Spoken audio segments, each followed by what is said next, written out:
खूप दिवसांनंतर पुन्हा एकदा मी नवीन रेसिपी घेऊन आलेले आहे. तर आज आहे कुरकुरीत, क्रिस्पी आणि यम्मी असा लहान मुलांसाठी परफेक्ट पालकाचा चिवडा. हो, पालकाचा चिवडा आहे हा. तुम्हाला विश्वास बसणार नाही. एवढा क्रिस्पी आणि कुरकुरीत झालेला आहे. खूप छान झाला आहे.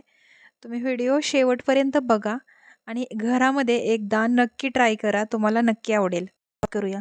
सगळ्यात पहिल्यांदा मी एका मोठ्या डिशमध्ये चुरमुरे काढून घेतले, ती स्वच्छ करून घेतले चाळून वगैरे.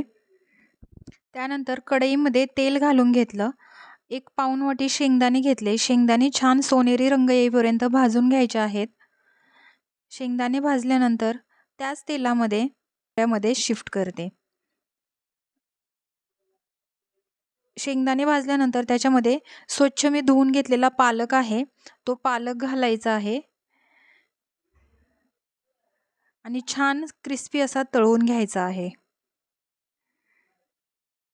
अशाच प्रकारे मी 2-3 वेळा हा पालक थोडा थोडा करून तळून घेतला आणि एका डिशमध्ये काढून घेतला. खूप छान होती ही रेसिपी. तुम्ही नक्की ट्राय करा. तुमच्या मुलांना फार आवडेल. एका डिशमध्ये पालक काढून घेते. अशाच प्रकारे मी बाकी राहिलेला सगळा पालक तळून घेतला. आता त्याच्यामध्ये मी फ्रेश ताजी धुतलेली कोथिंबीर घालून घेतली. कोथिंबीर स्वच्छ धुवून घ्यायची बरं का. कोथिंबीरही छान क्रिस्पी होईपर्यंत तळून घेतली आणि बाजूला काढून घेतली. कोथिंबीर तळल्यानंतर मी त्याच्यामध्ये कढीपत्ता घातला. त्याचबरोबर लसूण आणि हिरवी मिरची घालूनही तळून घेतली बरं का. हे सगळं नंतर एका मिक्सरच्या भांड्यामध्ये शिफ्ट केलं आणि ह्याची पेस्ट बनवून घेतली. कढईमध्ये जे शिल्लक राहिलेलं तेल होतं, मिक्सरमध्ये फिरवताना मी त्याच्यामध्ये जिरं, मीठ आणि चिमूटभर हळद मिक्स केली आणि ह्याची पेस्ट बनवून घेतली.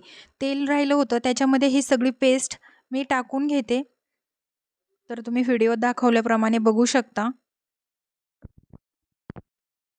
थोडंसं तेल सुटल्यानंतर त्याच्यामध्ये जे आपण चुरमुरे काढून घेतलेले होते, शेंगदाणे घालून ठेवलेले, ते सगळे चुरमुरे ह्या कढईमध्ये टाकायचे आहेत आणि छान हलवून घ्यायचा आहे. तर अशा प्रकारे हा आपला पालकाचा चिवडा खाण्यासाठी तयार आहे.